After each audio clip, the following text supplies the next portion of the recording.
السلام علیکم جی، جیسا کہ آپ کو پتہ ہے کہ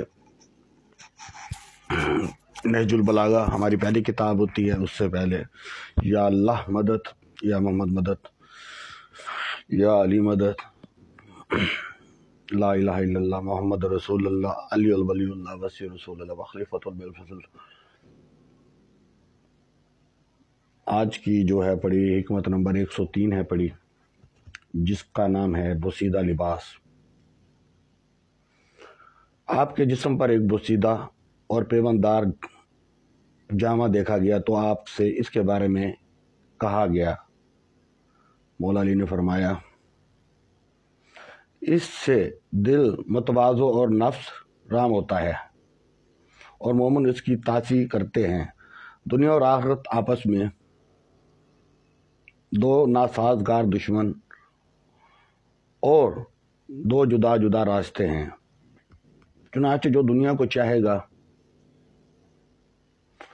اور اس سے دل لگائے گا، وہ آخرت سے بیر اور دشمنی رکھے گا. وہ دونوں منزلہ مشرق و مغرب کے ہیں، ادھر راستہ جا رہا ہے، ادھر جا رہا ہے، اچھائی برائی کا. اور ان دونوں سمتوں کے درمیان چلنے والا جب بھی ایک سے قریب ہوگا تو دوسرے سے دور ہونا پڑے گا. پھر ان دونوں کا رشتہ ایسا ہی ہے جیسے دو سوتنوں کا ہوتا ہے. سوتوں لکھا ہو ادھر، سوتنوں کا ہوتا ہے یا سوتوں کا ہوتا ہے. اس طریقے سے کیونکہ تھوڑا بہت 19-20 کوئی لفظ کبھی کتاب میں بھی آ جاتا ہے، تو اسی وجہ سے. باقی آج کی ہماری جو دوسری کتاب ہے اس کا نام ہے حضرت علی علیہ السلام کے فیصلے. یہ اہل سنت کی کتاب ہے. جیسا کہ میں نے آپ کو پہلے بتایا تھا کہ میں کوئی فقہ بنانا تو بندہ ہوں نہیں، تو میں اہل سنت کی کتاب سے بھی لیتا ہوں، بلکہ ان کی 2 کتابوں سے لے رہا ہوں، اور اہل تشیع کی ایک کتاب نہج البلاغہ سے لے رہا ہوں. باقی اللہ تعالیٰ آپ سب کو اپنی حفظ و امان میں رکھے. جی، جس کا آج موضوع ہے مولا علی کے فیصلے کا، اس کا موضوع ہے پڑھا جی آج کا، ایک شخص کا گھوڑے کی لات مارنا. ایک شخص کو لوگ گھوڑے کا لات مارنا، ٹانگ مارنا جیسی ہوتا ہے. ادھر جب رسول صلی اللہ علیہ وآلہ وسلم نے حضرت علی کو یمن کا قاضی بنا کر بھیجا، اتفاقاً ایک دن ایک گھوڑا اپنے مالک سے بھاگ گیا. بھاگنے کے دوران اس نے ایک شخص کو لات مار دی. وہ شخص وہیں ڈھیر ہو گیا. اس شخص کے ورثہ نے گھوڑے کے مالک کا گریبان پکڑتے ہوئے خون بہا کا مطالبہ کیا اور اسے پکڑ کر حضرت علی علیہ السلام کے پاس لے آئے. اس نے آپ کے سامنے گواہ پیش کیے کہ گھوڑا گھر سے بھاگ گیا تھا، اور اس نے دوڑتے ہوئے اس جوان کو لات رسید کی. حضرت علی نے فرمایا، گھوڑے کے مالک پر دیت نہیں ہے. مقتول کے ورثہ رسول خدا کی خدمت میں حاضر ہوئے، رسول صلی اللہ علیہ وسلم کی خدمت میں حاضر ہوئے اور بطور شکایت عرض کیا، یا رسول اللہ صلی اللہ علیہ وآلہ وسلم، مولا علی نے ہمارے ساتھ ظلم کیا ہے. مولا علی کی شکایت لگا رہے ہوں اس فیصلے کے اوپر، اور ہمارے مقتول کے خون کو رائے گاں قرار دیا ہے. رسول صلی اللہ علیہ وآلہ وسلم نے فرمایا، حضرت علی ظالم نہیں ہیں، حضرت علی علیہ السلام ظالم نہیں ہیں اور ظلم کرنے کے لیے پیدا ہی نہیں ہوا. بے شک مولا علی ظلم کرنے کے پیدا ہی نہیں ہوئے تھے. میرا بھی وہی فیصلہ ہے جو مولا علی علیہ السلام کا ہے.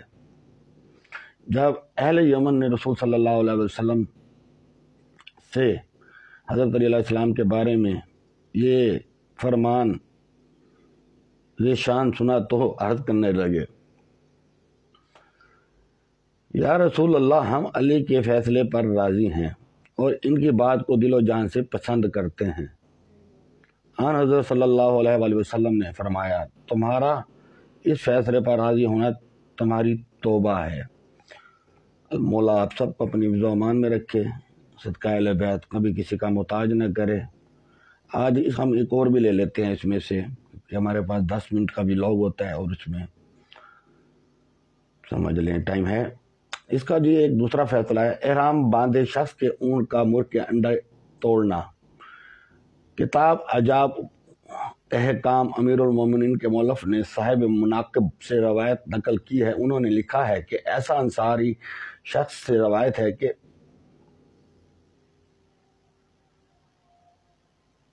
اس آدمی نے اپنے اونٹ کو ایسی جگہ باندھا جہاں بچے نکالنے کے لیے شتر مرغ کے انڈے رکھے ہوئے تھے، یعنی کہ بچے شتر مرغ کے نکلے انڈے جیسے مرغیوں کے ہم نکالتے ہیں۔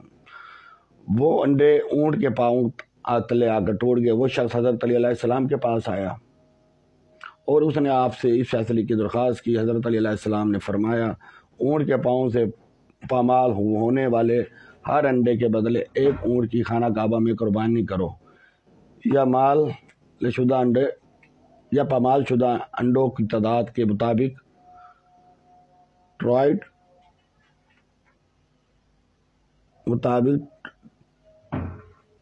نر اونٹ مادہ اونٹنیوں پر چھوڑ دے۔ ان اونٹنیوں سے جو بچے پیدا ہوں وہی خانہ کعبہ میں قربان کریں۔ اگر وہ اونٹنیاں بچے نہ دیں اس پر کوئی کفارہ نہیں ہے۔ وہ شخص رسول خدا صلی اللہ علیہ وسلم کی خدمت میں حاضر ہوا۔ آپ صلی اللہ علیہ وسلم نے علی کے فیصلے کی وضاحت طلب کی۔ جب آپ نے حضرت علی کے فیصلے کو سن چکے تو آپ صلی اللہ علیہ وسلم نے فرمایا، فیصلہ وہی ہے جو علی نے کر دیا ہے، اور ہاں اگر تم مزید آسانی چاہتا ہے تو دوسرا عمل میں بتاتا ہوں، اگر تو بجائے لائے تو تیرے لیے کافی ہے۔ وہ عمل ہے ٹوٹے ہوئے انڈے کے بدلے ایک دن روزہ رکھ ایک مسکین کو کھانا کھلا۔ چنانچہ یہ شخص حج کے اعمال میں مشغول ہو گیا اور رسول اللہ صلی اللہ علیہ وسلم نے حضرت علی علیہ السلام کے فیصلے کی تائید فرمائی، چونکہ وہ مرد حضرت علی کے بتائے ہوئے کفارے کی قدرت نہیں رکھتا تھا، اس لیے آپ صلی اللہ علیہ وسلم نے دوسرے عمل کی اجازت دے دی۔ انشاءاللہ اسی فیصلے کی مثل ایک فیصلہ حضرت عمر کے زمانے خلافت کے باب میں بھی آئے گا۔ حضرت عمر کے بھی میرے خیال میں اس میں فیصلے آنے ہیں۔ تو یہ آج کا جو ہماری شیر خدا کی کرامات ہے، تیسری کتاب، کیونکہ آج میں نے آپ کو پہلے 2 فیصلے پڑھ کے سنایا، یہ بہت چھوٹی سی یعنی کہ ایک کرامات ہے مولا علی کی قرآن فہمی، اس کا موضوع ہے پڑھا۔ ظاہری و باطنی علوم پر خبردار صاحب سینہ پر انوار مولا علی حیدر قرار فرماتے ہیں، اللہ کی قسم میں قرآن کریم کی ہر آیت کے بارے میں جانتا ہوں کہ وہ کب اور کہاں نازل ہوئی۔ بے شک میرے رب نے مجھے سمجھنے والا دل اور سوال کرنے والی زبان عطا فرمائی ہے۔